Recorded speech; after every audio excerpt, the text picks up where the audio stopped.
Dear Love, tandaan niyo pa ba kung gaano kayo ka-excited nung mga bata pa kayo sa tuwing sasapit ang Pasko? Hindi makatulog dahil sa mga inaasahan na samut-saring regalo at perang matatanggap mula sa mga ninong at ninang. Pero alam niyo ba ang pinakaunang scam sa batang kayo?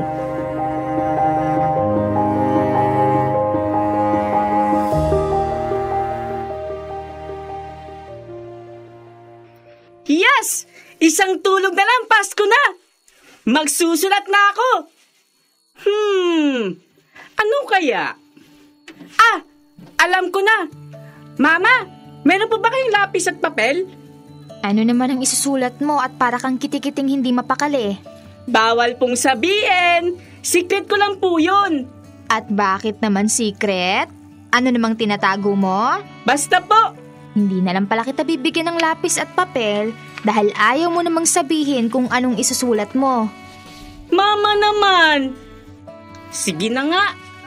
Ang isusulat ko po ay yung mga gusto kong mabili sa mga perang mapapamaskuhan ko po.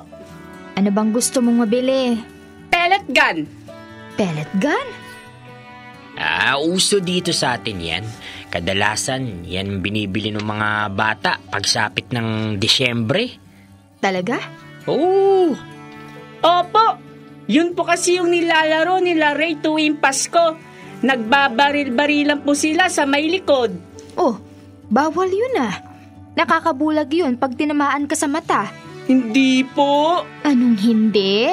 Yung pinsan mong si Renz, munti ka nang mabulag dahil sa pellet gun. Binaril sa mata ng kalaro. Uy, tama naman ang mama mo, Kevin. Baka mamaya tumama yung bala sa mata mo. Hindi naman po kami ganon, Mama, Papa. Maingat naman po kami sa paglalaro. Paano ka nakakasiguro?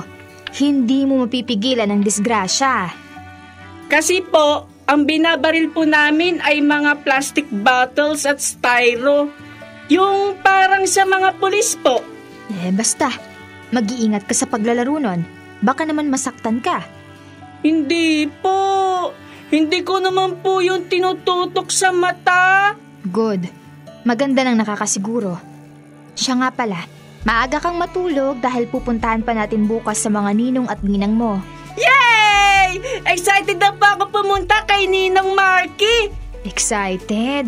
Bakit ka naman excited? Malaki po kasi siya magbigay. Nung nakaraan po, binigyan niya po ako ng 500 pesos. Galante nga ang ninong mong yun. O siya, maglinis ka na para makatulog na.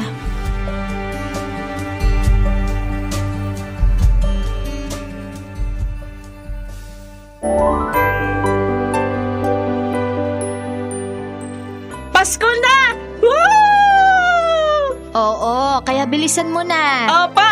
Ayusin mo naman ang pagsusuot mo ng damit. Pwede na po ito, Mama. Anong pwede? Tingnan mo nga yung suot mo. Nagugusot. Ito talagang batang to. Ako na nga magsusuot sa'yo. Mama naman! Ay, huwag ka nang maarte. Para nga presentable pag namasko ka na sa iyong mga ninong at ninang. Han, paabot nga ng kolon. Ito. Pormang-pormang anak ko ngayon ah. Siyempre naman po, Papa. Guwapings din po kagaya nyo. Naks naman. Ito. Ito ang listahan ng mga ninong at ninang mong pupuntahan. Baka may makaligtaan ka, sayang din. Naisama mo na ba rito yung mga kumpare mo? Siyempre naman, para mas malaki ang makuha ng anak mo. Ninang Melissa, Ninang Beth, Ninang Berta, Ninang Carissa, Ninang Judith, Ninong Konyo, Ninong Marky, Ninong Augusto at Ninong Lawi. Kompleto na ba? Opo, Papa. Thank you po.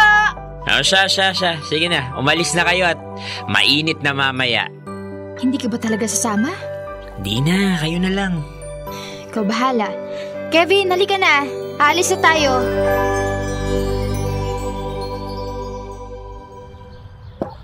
Ninang Beth! Ninang Beth! Tao po! Parang wala naman yata dito ang ninang Beth mo. Sarado yung mga bintana. Wala ring ilaw na nakabukas. Baka naman umalis. Nandito po. Nakita ko po siya nagmamadaling pumasok sa loob. Sigurado ka ba? Opo. Okay. Beth? Ninang Bet, namamasko po! Ninang? Baka naman natutulog na ang ninang mo. Paano po yung pamasko ko? Kaysa maghintay tayo rito magdamag, pumunta na muna tayo sa iba mong ninang. Ano ba yan? Palagi na lang natutulog si Ninang tuwing Pasko. Tuwing Pasko? Opo, palagi na lang ganyan si Ninang. Kaya minsan, ayoko na pupuntahan dahil isa lang naman ang kalalabasan ng pagpunta ko. Balikan na lang natin. Malay mo, sa pagbalik, gising na siya at malaking ibigay niya. Pero...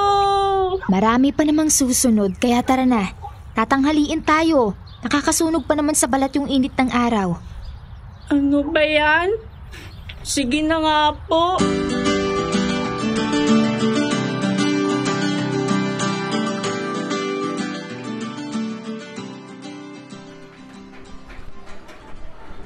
Dito naman tayo sa ninang Carissa mo. Di ba hindi kanya nabigyan nung nakaraang Pasko? Opo, binalikan ko po siya nung New Year. Pero ang sabi sa akin, nag-out of town daw. Kaya dapat doble na yung ibibigay niya sa akin ngayon. Tingnan natin. Balita ko kasi nakabili sila ng bagong motor. Kaya panigurado may pera ang ninang mo. Kaya sige na, kumatok ka na. Ninang! Ninang Carissa! Tao po! Namamasko po! Mare! Si Melia to, nandyan ka ba? Namamaskong inaanak mo. Mare! Ninang! Tao po! Si Kevin po ito! May tao po ba? Melia? Oh, Merry Christmas! O anong sadya niyo rito? Aling Risa, Merry Christmas din. Nandyan po ba si Maring Carissa? Namamasko kasi yung inaanak niya. Kevin, magmano ka? Mano po? Nandito po ba si Ninang? Naku, umalis na. Nagpunta na dun sa malayo. Oo, malayo. San pong malayo? Sa ibang bansa. Hindi niyo na mapupuntahan. Alam niyo naman mahal ang tiket. Ano pong bansa? Sa Kuwait? Ay, hindi. US pala. Basta malayo. Doon na siya nakatira. Hindi na siya babalik dito sa Pinas. Umalis na. Malayo po? Oo, malayo. Pwede niyo po bang i-text si Ninang? Baka po may sinabi po siya para sa inaanak niya. Naku, nasira na rin yata yung cellphone niya. Nahulog sa CR, hindi na gumagana. Kaya pasensya ka na at wala siyang maibibigay na pamasko sa'yo ngayon. Sino po yung nagtatago sa likod ng pinto? Ay, wala yan. Ay, sige na, medyo masakit na ang ulo ko. Nilalagnat na ako. O sige, maiwan ko na muna kayo. Bye. Hay nako. Mga ninang mo talaga. Nakakainis naman. Wala tayong magagawa. Pamasko ko na lang sa mga ninong mo. Malay mo, swertehin.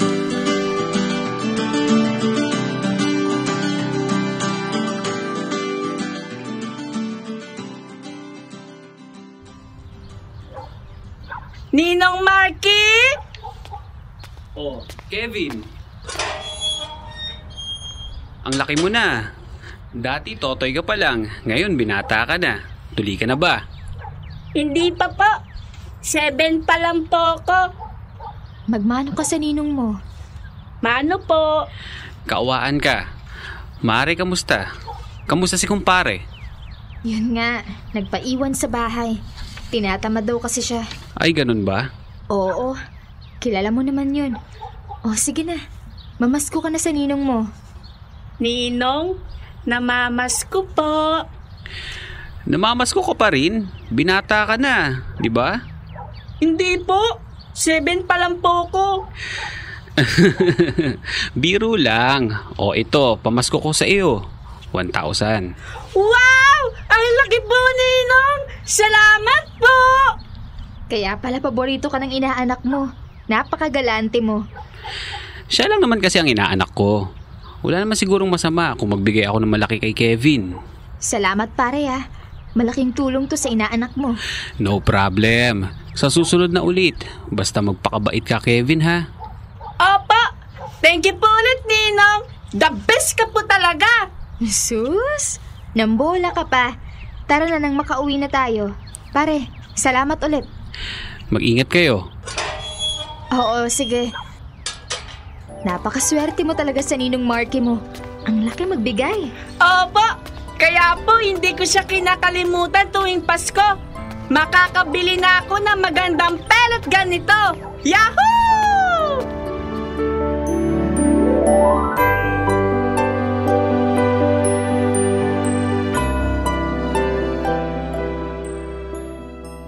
Bilis, kunin mo yung mga napamuskuhan mo. Bibilangin natin. Sige po. Akin na, ako ang magbibilang. Ako na po, Mama. O, sige. 400, 500, 600, 1,000, 2,000, 3,000! Aba, malaki ang nakuha mo ngayon ah. Opo, marami na ako mabibiling laruan. Tapos iinggitin ko si Ray sa pellet gun ko. Pwede bang hawakan ni Mama? Bibilangin ko ulit. Okay po. Tapos may makukuha pa po akong pamasko kay Ninong Tito. Anak, gusto mo ba na makabili ka ng mas malaking pellet gun? Opo, Mama! Paano po? Saan po makakabili nun? Ganito, itatabi ko itong napamaskuhan mo, tapos iipunin natin.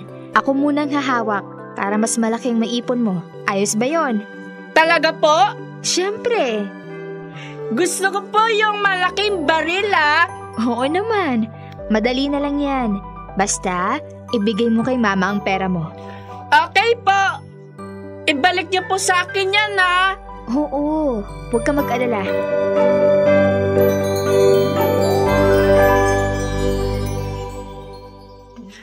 Mama! Ma! Oh, ano ba yon? Nasaan na po yung pera ko? Anong perang sinasabi mo? Wala ka namang patago. Yung napamaskuhan ko po. Kami na lang po ang bibili ng pellet gun sa palengke. Ibibigay ko mamaya. Ngayon na po, Ma. Mamaya na at may ginagawa ako. Sige na, doon ka na muna manggulo sa papa mo. May kanya-kanya na pong pellet gun yung mga kaibigan ko. Ako, wala pa. Saan po nakatago yung pera ko? Ako na po kukuha. Wala na akong hawak na pera mo. Paano po wala? Binili na natin ng bigas at ulam ang pera mo. Pero, pinatabi ko pa sa inyo yun, di ba? Ang sabi niyo po, ipunin niyo po para makabili ng malaking pellet gun. Naibili ko na nga ng pagkain natin. Wala na, ginastos ko na, ubos na. Pero, pinamaskuhan ko po yun eh. Kevin, ano ba? Wala na nga yung pera. Kahit tingnan mo pa sa bulsa ko, wala. Mama naman, pera ko po yun. Isaulay yun na pa sa akin. Kung singilin ko kaya sa'yo lahat ng ginastos ko magmula nung ipinanganak kita. Mama naman. Bakit? Kung tutuusin, mas malaki pa nga ang ginastos namin ng papa mo sa pagpapaaral sa'yo at pagkain mo. Kaya wag mo kung singilin kung ginastos kong napamaskuhan mo dahil kulang pa yun sa mga bayarin dito sa bahay. Biruin mo, 9 na buwan kitang dinala sa sinapupunan ko. Napakabigat mo pa nga. Tapos pinupuyat mo kami gabi-gabi sa kakangawa mo. Ngayon, kung makasingil ka sa akin, ibalik kaya kita sa tiyan ko.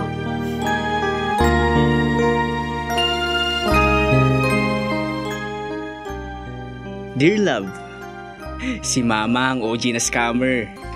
Lagi siya nagpipresenta na itago niya ang mga napamaskuhan ko para daw hindi ko magastos sa kung ano-ano. Pero ang totoo pala, may balak na siya sa pera ko.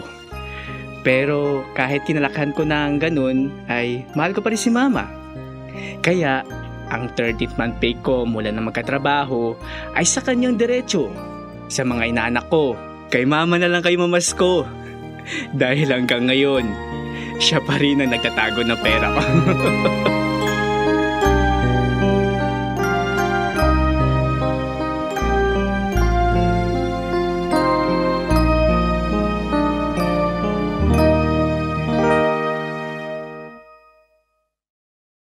Kailangan pa bang i-memorize yan? Love Radio Basic!